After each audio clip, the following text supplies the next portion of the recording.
Yo les potes, bienvenue dans cette nouvelle vidéo. Nono est avec nous, salut Nono. Salut Sacha. Alors on va évoquer les dernières infos, les dernières rumeurs de ces dernières heures. Donc le Paris Saint-Germain a accéléré pour Gianluca Scamacca. Le PSG a fait traîner le dossier pour faire baisser le prix, mais Sassuolo ne veut rien savoir. Sassuolo et le Paris Saint-Germain devraient s'entendre sur un prix de 45 millions d'euros plus des bonus. Donc à l'arrivée, c'est pareil que la dernière fois, c'est 50 millions d'euros. Mais bon voilà, Gianluca Scamacca est-il une bonne pioche pour le Paris Saint-Germain, Nono? A priori, c'était une bonne pioche, mais le prix a augmenté. Sassuolo me paraît très très gourmand. Bon, on ne sait pas à quel prix ça va finir, mais moi je pense que je serais parti sur une autre piste. Alors, accord proche entre l'AC Milan et le LOSC pour Renato Sanchez. Transfert chiffré à 10 millions d'euros. Il reste encore à trouver un accord sur le salaire du joueur et les commissions de Jorge Mendes. Alors moi, ça me fait rire, hein. Pour le Paris Saint-Germain, hors de question d'accepter l'offre parisienne de 10 millions d'euros. Pour le PSG, c'était 30. Mais par contre, l'AC Milan qui propose 10 millions d'euros, là, il n'y a pas de problème. Donc c'est soit vraiment...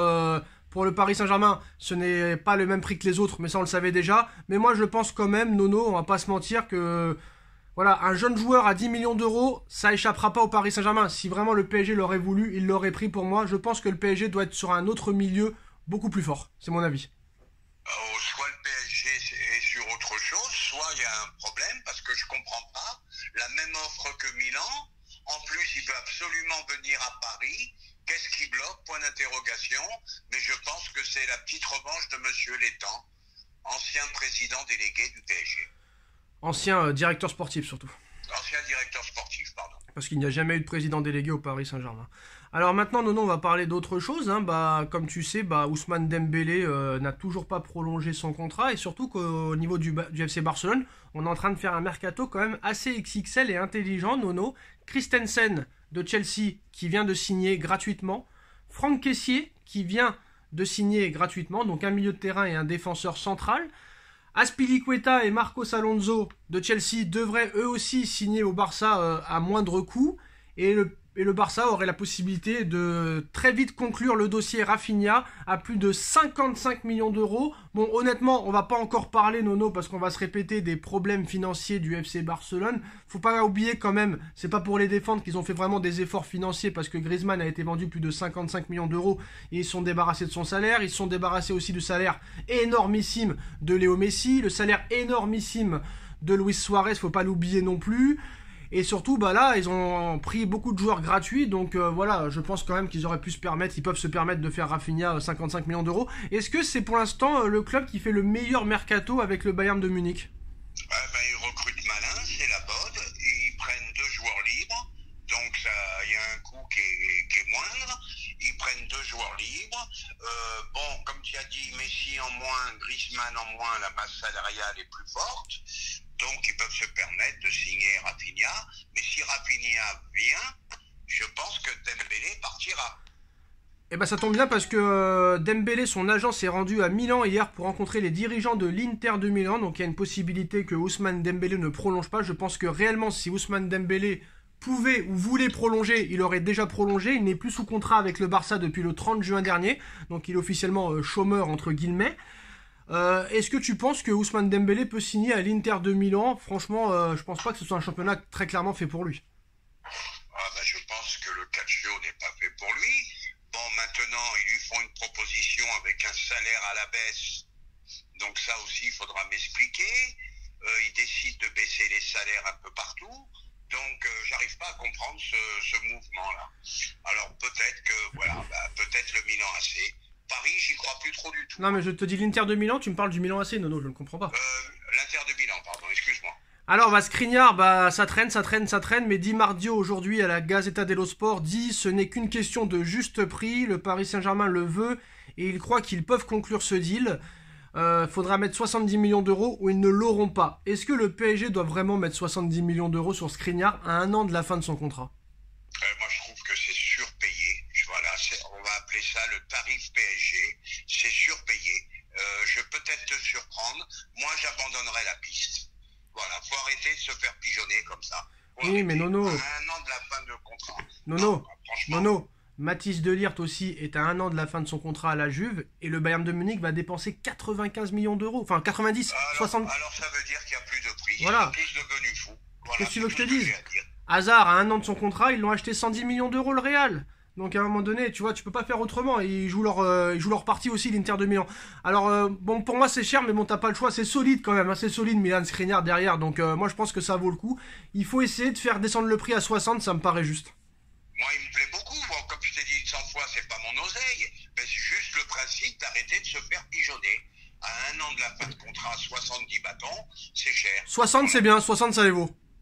Ben, 60 encore, ça va. Et Voilà. encore, même 60 à un an de la fin, c'est quand même bien payé. Ouais, aussi. bon, ça va, Nono, quand tu vois le Bayern qui va dépenser 90 millions d'euros pour De Ligt, quand tu vois Chelsea qui est prêt à mettre des tonnes d'argent sur Jules Koundé, tout ça et tout, voilà, c'est bon. Ah, mais je suis surpris, hein, parce que le Bayern, c'est pas leur habitude d'offrir de tels tarifs. Hein. Bah, Hernandez, 80 millions d'euros, c'est le record. Alors, Ouais. Nono, un article très intéressant aussi de Di Marzio en plus de celui de Skriniar. Alors, le PSG ne signera pas Cristiano Ronaldo à condition que Messi, Neymar ne bougent pas. Donc si vraiment Neymar s'en va, il y a une possibilité, on sait que Manchester est intéressé par Neymar, mais ils vont plus loin en disant que le Barça aussi est très intéressé par Cristiano Ronaldo, donc âgé de 37 ans, Ronaldo devrait faire parler de lui dans les prochaines semaines, hein, surtout qu'il n'a pas été de retour à l'entraînement depuis lundi, et apparemment Manchester United, ça leur a pas trop plu, ils lui ont dit de rester chez lui, de ne pas venir à la tournée qu'ils vont faire. Donc ça veut dire que Erik ten Hag a vraiment, on va dire, révolutionné un petit peu les règlements, tout ça et tout. Il rigole pas. Donc désireux de quitter Manchester United cet été, le Portugais est à la recherche d'un dernier défi en Europe. Il veut jouer la Ligue des Champions. Donc selon certains médias, le PSG mais aussi le FC Barcelone seraient intéressés, surtout le FC Barcelone, hein, parce que voilà, le PSG ce serait seulement au cas où vraiment il y a un des trois qui part. Mais voilà, on ne sait pas si ça va vraiment être intensifié. Mais c'est le Barça apparemment qui est le plus intéressé. Donc présent lors de la présentation d'Andreas Christensen, Johan Laporta s'est confié sur ce dossier. Ce n'est plus qu'un secret. Hein. Ce n'est plus un secret. Ronaldo veut claquer la porte. Seulement un an après son arrivée et son retour à Manchester. Donc âgé de 37 ans, la star portugaise aimerait rejoindre les rangs d'une équipe beaucoup plus compétitive et beaucoup plus ambitieuse.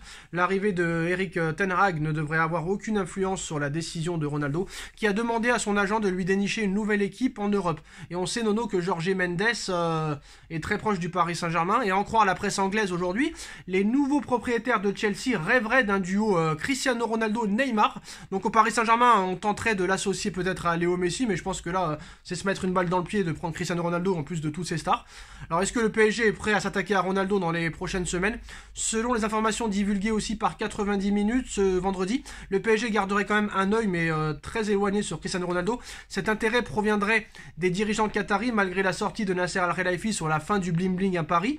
Il y a quelques jours aussi, Nono, le média The Independent avait annoncé que le Portugais ne restait pas insensible à l'intérêt du Paris Saint-Germain. Une autre équipe qui pourrait intéresser Ronaldo serait le Barça. Donc on a vu que Pérez n'en voulait pas, Morata de l'Inter n'en voulait pas, et Oliver Kahn, dirigeant du Bayern et ancien gardien légendaire, a dit très clairement qu'il n'en voulait pas. Et ils ont parlé eux-mêmes quand même, donc ça veut tout dire.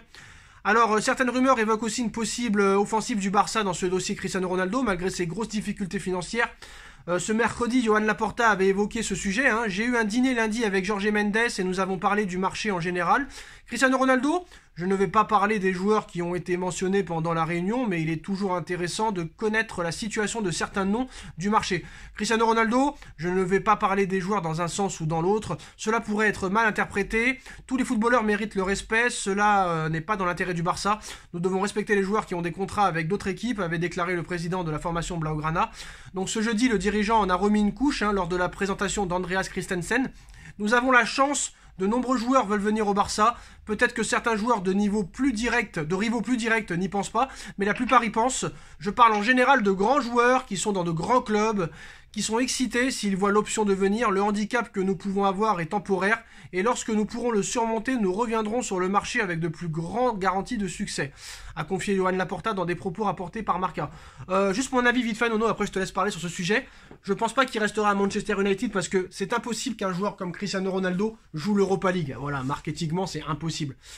Soit il retournera au Sporting, soit il ira au Barça, ou peut-être que le PSG le prendra, mais j'espère que le PSG le prendra pas, parce que là, vraiment, c'est pas possible, tu peux pas, parce que c'est... Mais attention, parce que même si Campos a des larges pouvoirs, Antero Henrique a des larges pouvoirs, Et Nasser Al-Khelaifi, il dit ce qu'il veut en interview, hein. Il peut dire la fin du bling bling, mais on sait pas combien de temps elle peut durer la fin du bling bling. Peut-être que dans 2 mois, tu peux retrouver le bling bling, hein, Nono. Et surtout, ils savent que Cristiano Ronaldo, à 37 ans, est meilleur que certains attaquants, peut-être de 25-30 ans à l'heure actuelle.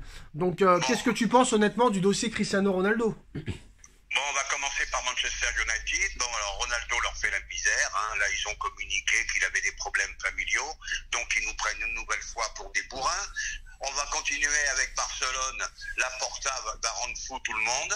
Il veut baisser les salaires à tout le monde et d'un seul coup, il recrute. Il veut prendre Ronaldo en plus. Faudra me dire comment il va payer son salaire à Ronaldo. Quant à Paris, eh ben Paris, faut l'oublier parce que là, c'est plus possible. Là, c'est plus possible.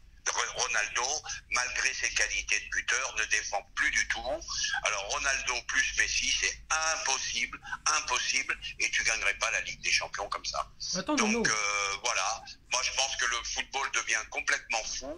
Un coup ils sont endettés, un coup ils sont en faillite, le lendemain ils achètent à tout va. Moi, faudra m'expliquer.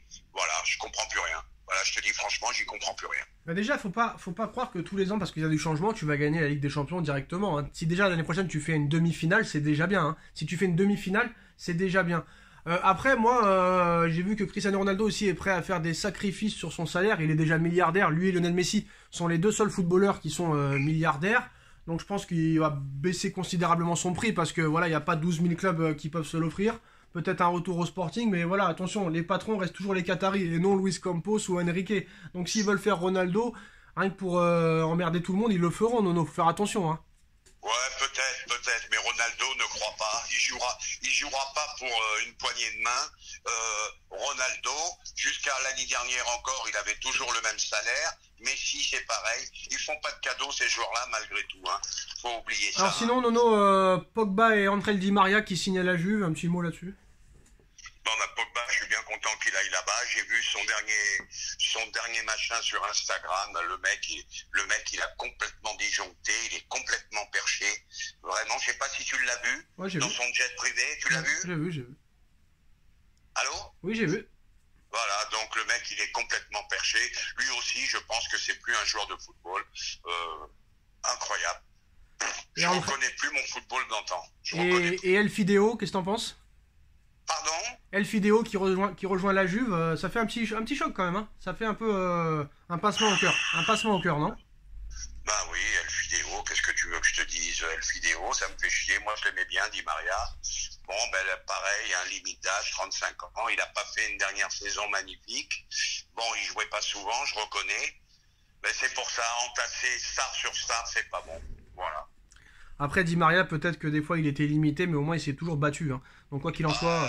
Il m'a quand même fait vibrer quelques fois. Hein. Et surtout, Quel pas de gauche. Surtout, il s'est battu. Alors, Paolo Dybala a revu ses prétentions à la baisse et ne réclame seulement que 6 millions d'euros par an, Nono. Est-ce que Dybala pourrait être une option? Non, pas du tout. Joueur très fragile, beaucoup de talent, mais joueur très fragile, intermittent du spectacle aussi. Donc on a vu que Sterling aussi devrait rejoindre Chelsea. Donc Jesus et Sterling quittent Manchester City. Donc là aussi à City ça va changer aussi. Donc voilà, ils ont pris le petit milieu de terrain Phillips de Leeds United en plus de Erling Haaland. C'est les deux qui vont remplacer les joueurs qui sont partis. Et ce qui est bizarre aussi, c'est que on se rappelle, il y a 2 ans, Nono, que City a acheté Nathan Ake et Ferran Torres. Et bah Ferran Torres, 1 an plus tard, rejoint le FC Barcelone. Et là maintenant, on voit que Nathan Ake fait son retour à Chelsea. Donc City arrive plus à se débarrasser de leur indésirable que le Paris Saint-Germain. Et surtout, quand même, les 2 joueurs, ça leur a coûté 100 millions d'euros. Et ils arrivent à les faire partir pour presque le même prix. Eh ben, ça veut dire simplement que c'est mieux géré. Tout simplement, il n'y a pas autre chose à dire. Voilà, ils travaillent mieux, ils travaillent bien, et puis voilà. Et ils arrivent à se débarrasser de leurs indésirables à eux. Et ben, il y a encore beaucoup de travail au Paris Saint-Germain. En tout cas, ce mercato paraît quand même un peu inquiétant, parce qu'il n'y a qu'une seule recrue pour l'instant. Il n'y a presque pas eu de départ à part Alphonse Areola. Donc, faut pas vraiment s'emballer pour l'instant, et on verra ce qui se passera, mais pour l'instant, il faut vraiment rester mesuré. Hein. Bah oui, parce que moi je trouve que ça part très très lentement. Le début de saison va vite arriver. Il faudrait quand même que Galtier puisse avoir un effectif où il est sûr de tout ce qu'il va avoir. Donc, compliqué. Moi, ce qui m'inquiète, Nono, c'est que j'ai l'impression que Luis Campos, il sait pas ce qu'il veut, le gars. Parce que le mec, il veut des joueurs, mais il fait rien pour les avoir. Donc moi, je me demande très clairement si le mec, il a fait une liste des joueurs qu'il veut. Parce que l'arrière droit, on sait pas qui ça va être, la doublure d'Hakimi. Skriniar, c'est long. Bon, faut être patient, mais ça commence à être long. Ça fait plus d'un mois maintenant qu'ils sont dessus. Le milieu de terrain, pour l'instant, on sait pas vraiment s'ils sont sur un ou deux de plus. Parce que Renato Sanchez, ça se refroidit. C'est bizarre. C'est un peu bizarre, hein. Ah ben moi je comprends pas du tout. Voilà. Je suis très surpris. Je pensais qu'ils allaient attaquer, tu sais très bien que je le répète sans arrêt, je pensais qu'ils allaient attaquer par des milieux de terrain. Je vois rien venir. Après, ils peuvent faire comme Vitinha, tu sais, personne n'entendait parler de lui, on savait pas que Paris était dessus, et d'un seul coup, ça s'est fait très vite. Hein. Ça s'est fait très vite. Hein. Oui, ça peut se débloquer très vite. Mais pour l'instant, ils sont plus préoccupés par la défense et l'attaque que par le milieu. Chose incompréhensible pour moi. Et ben voilà les postos, les dernières infos au mercato de ces dernières heures. Dites-nous en commentaire ce que vous en pensez. On like, on partage, on commente, on s'abonne et on se retrouve très vite pour une nouvelle vidéo. Merci à tous, merci à Nono. Tchuss. Merci.